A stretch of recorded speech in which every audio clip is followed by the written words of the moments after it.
You all so much for joining us today for the UCEAP Scholarships to Support Year-Long Study Abroad programs. I saw that many of you have already responded in the chat with the intended program that you are excited to go on through UCEAP. And today we'll be discussing applications for year-long study and some tips and tricks about how to best accomplish those applications. So any photographs that you see within the presentation today are actually previous UCEAP scholarship recipients. You can go ahead and guess along in the chat where they're located. And we'll go ahead and get started. So I'll introduce myself quickly. My name is Bryn Lemon. I use she, her, hers pronouns, and I'm the Assistant Director of Alumni Engagement and Scholarships at our office here in Goleta. I've been working for our program in the system-wide office for about 3.5 years now.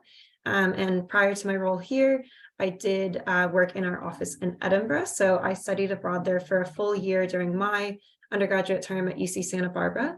And I love Scotland. Scotland is such an amazing country. If anyone's uncertain yet as to which country you want to study in, I highly recommend it. I've also spent a year living in Chile and love that country equally.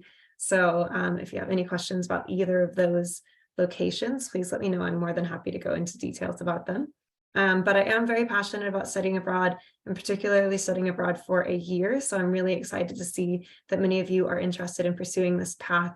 It is a less common route nowadays to study abroad for a year, as opposed to a shorter term. So I'm excited that there are many of you in the audience today, enthusiastic about this potential. And the wonderful thing is we do have a lot of great scholarships to fund this additional time abroad. So following the presentation, should you have any follow-up questions, you'll see my contact email below. So there is my direct line and then the scholarships account for more general questions. So if you have any questions following the presentation, you're more than welcome to email me and I will answer them accordingly. So here's a general overview of our application system as a whole. So you will start by applying for a UCEAP Global Scholarship just to be entered into our system. And when you go in to apply, you'll have a general application and a conditional application in which you'll select your terms. You must say that you are studying abroad for the year in order to qualify for the scholarships that are year-long specific. So without specifying that within the conditional application, you won't see the additional awards. So please, if you aren't seeing them, make sure that you have filled out that conditional application there. It should just be on the left-hand column, and it'll say UCEAP Scholarships Application 2023 to 2024. So our global scholarship is our general award, and we'll go into a few more details about that in a moment. Beyond that, we have our named awards, which we won't address in today's presentation, but I will go over in our fall webinars. So if you refer back to the email that you all received with details about our webinars, you'll see there is a link to our fall webinar that you're welcome to register for, and I'll go into more details about global scholarship applications and our named awards and additional offerings that we have at our UCEAP system-wide office. Then we'll focus primarily today on our DUTTENHAVER scholarships, the Paul Duttenhaver Extension scholarships, and the Chris Borton Memorial scholarships. So these are our year-long awards. So the Duttenhaver scholarships are $5,000 for a full year. Paul Duttenhaver Extension scholarships are for students who start in the fall and decide to extend to the spring. And the Chris Borton Memorial scholarships are $8,000 awards for the whole year. So we'll go into those in a little more detail in a moment. But for now, let's discuss eligibility. So all UCEAP students are eligible to apply for our awards. So if you have any questions about whether or not you qualify for these awards, please know that you absolutely do. UCEAP does not have citizenship, residency, or other eligibility requirements. So if you apply for and are ultimately selected for a UCEAP program, you are eligible for our scholarship. So if you are an international student, that is totally fine. You absolutely qualify. Saw that we have a question in our Q&A. If the study abroad scholarships are for the year, can you also apply for fall scholarships? Absolutely, and we highly encourage you to do so. Yes. By any chance, do you know when we will receive an update email? In terms of an update about your application status, you won't hear back on that until the end of March. So we need to go through and review, the end of April. We need to go through and review all of the applications that we have in our system before we're able to give you your final decision there. So let's talk about the UCEAP Global Scholarship quickly. So this is the scholarship that is individual for each term. It's $2,000 a term. And I recommend that everyone who studies abroad applies for this award. So you apply each term that you are abroad if you're on a year-long scholarship program. So you'll apply in the fall, and then you'll need to set a separate application in for the spring. This application involves a form and a statement of purpose, which is 500 words long. It's actually been extended to 750 words this term, so I'll need to make that update here. So it's 750 words. The link below, you'll see that'll take you to the application portal. If you have not yet started your application, I highly recommend that you do. You still have plenty of time. If you're going abroad starting in the fall, your application is not due until March 15th. But I do recommend you get started early just to make sure there's no technical errors with your application and nothing that prevents you from submitting it. So you're going to actually create an independent account. So this is separate from your application to UCEAP as a general student. You will need to create a new password and all of these things. So if you're having any trouble logging in, that's why you'll need to create a new account. And you can use a personal email or your UC email, either works. So as I mentioned, the global scholarships for the quarter semester or year-long study are $2,000 per term. Over the summer, they are $1,000 each. So if you were to stay abroad for the summer, then it would be $1,000 for that summer term. And you must submit your applications by 11:59 p.m. on the deadline. So the deadlines are below. You'll have the application opening date and the closing dates that you'll see there. As I mentioned, this term, it will be March 15th. So a breakdown of our year-long awards, as I mentioned, the DUTTENHAVER scholarships, we offer 30 awards each year at $5,000 each. The Chris Borton Memorial Scholarships are $8,000. We offer 4 of them through our system-wide office, so that's open to all UC students. And then we offer 4 specific to UC San Diego, where the award originated. And finally, we have the Paul DUTTENHAVER Extension Award, which is $2,500, and we offer 16 of those each term. So to go into more depth with our DUTTENHAVER scholarship. So this award is funded by Linda DUTTENHAVER. She is a UCEAP alumna, and she studied abroad at the University of Bordeaux in France in 1975 and graduated from UC Santa Barbara. And she's been funding our awards for several years now. She's a wonderful donor to our programs. And this award does have a preference for students with financial need and limited international experience. So students who are going abroad for the first time, that is not necessarily a detracting factor. International students are still selected for this award, and students without financial need may be selected as well. But that would be the preference here. Our Chris Borton Memorial Scholarship is 4 awards of $8,000 each, and it was established in 1996 in memory of Chris Borton, who unfortunately passed away following his program. He studied abroad at UC San Diego, and he studied at UC San Diego, and his term abroad was at the University of Gottenheim in Germany. So if you want to learn more about his experience, you're more than welcome to look into reading the history of the award at thebortonscholarship.org. And it'll give you further details about Chris and about this scholarship more generally. So our year-long scholarships do carry the same application deadlines as our general global scholarship. It will be March 15th. And for the following off-cycle programs, so students who are going abroad in the spring to fall option, which is some programs, but it's a more rare path, October 15th. So same with our extension deadline will be October 15th. So application requirements are an online form, just as you would see with the global scholarship, a statement of purpose, which is 750 words, but it is distinct from the general global scholarship application. So you will need to create a new statement of purpose there. And a letter of recommendation, which is no longer required, but is suggested. So you are not required to submit one. I highly recommend it. So if you aren't able to get it in time, you can still submit your application, but I would say you are doing yourself a disservice if you don't receive a letter of recommendation of some kind. And we'll get into some tips and tricks about letters of recommendation later on, but just for now to know that it isn't required, but it is suggested. And then with the DUTTENHAVER application, there are 2 additional prompts of 250 words each, which is a statement of academic preparation and the statement of financial need. So these are independent from your general statement of purpose, and this just allows you to focus on other aspects of your goals and background within your statement of purpose. So Combining funding, let's talk about this. So funding from the UCEAP Global Scholarship cannot be combined with named awards. So with donor funded specific scholarships like the Olivier Chancellor Award, which is offered for programs in Italy. So if you receive a global scholarship, you can't receive a named award with it.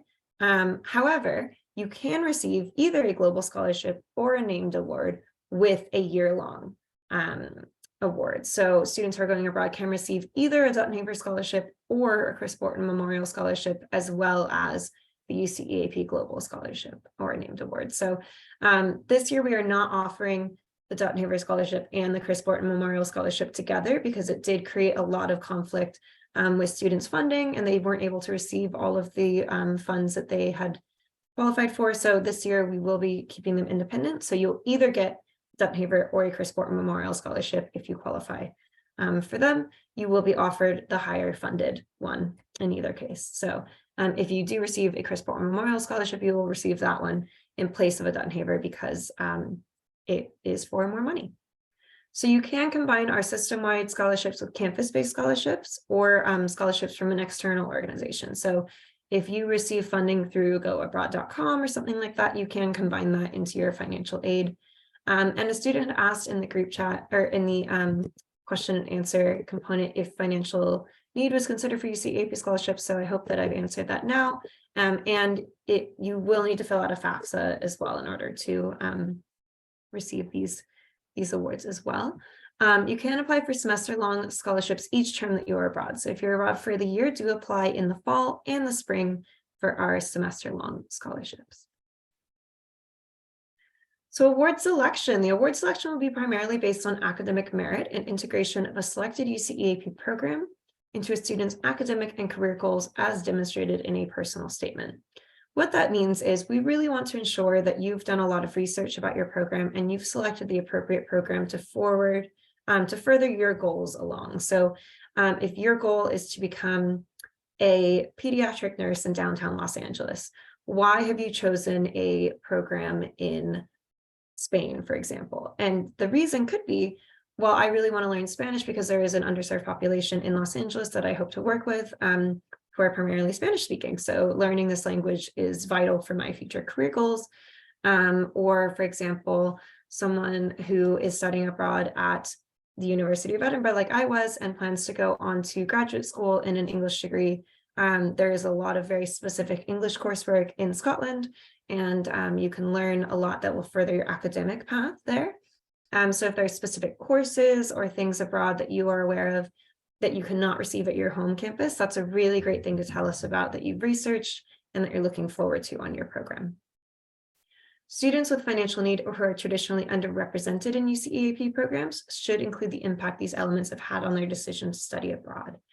So if you are an underrepresented student, and that can run the gamut from transferred students from a community college or a state university, veterans, first-generation college students, participants of year-long programs, just as you all are, and students on programs where the majority of classes are taught in a language other than English. So if you are studying on a program that is taught in a different language, that is definitely a rarer path on UCEAP. So definitely talk about why you've chosen that, and hopefully that will give you an advantage in the selection process. So let's go over the DUTTENHAVER statement of purpose quickly. So I'll just read it out loud. You can read along with me. The first part of the prompt is address how the country and language, if applicable, and specific program you selected will help you achieve your academic, professional, and personal goals. So this is what we've just discussed in our previous slide here. Academic objectives to study abroad. Which courses do you plan to take abroad? And how will these courses complement or enhance what you have taken at your home UC campus? What do you hope to learn? Are there faculty members at your host university with whom you would like to study? Are there departments at your host university that offer unique perspectives on your area of study that are different from your home department? Career objectives for study abroad. Are there unique opportunities in your host country that will help you prepare for your career? Do you plan to have an internship related to your career interests?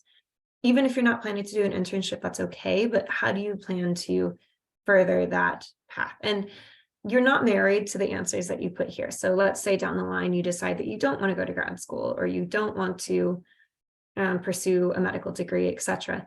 That's totally fine. We want to know what your goals are at the moment, and it's okay to say that you're still figuring them out. So, but just making sure that we're aware that you've given thought to it and planning will really help your case when applying for your awards.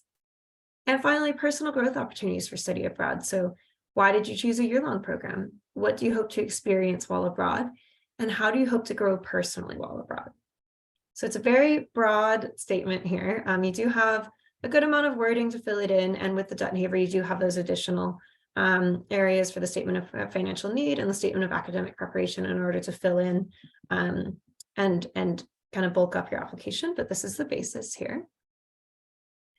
And with the Chris Borton Memorial Scholarship, here is the statement of purpose below. What sparked your interest in studying abroad? How will your program abroad relate to your academic career and/or professional goals? Study abroad entails a great deal of change and independence. How do you anticipate navigating a different culture and new challenges while abroad?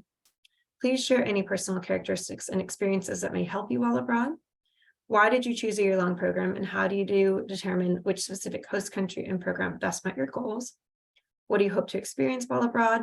And how do you hope to grow personally while abroad? So this one is the Chris Borton Memorial Scholarship statement is very personal, and I really recommend that you emphasize your own voice within this statement to make sure that the committee who is reading it really gets to know who you are as a person.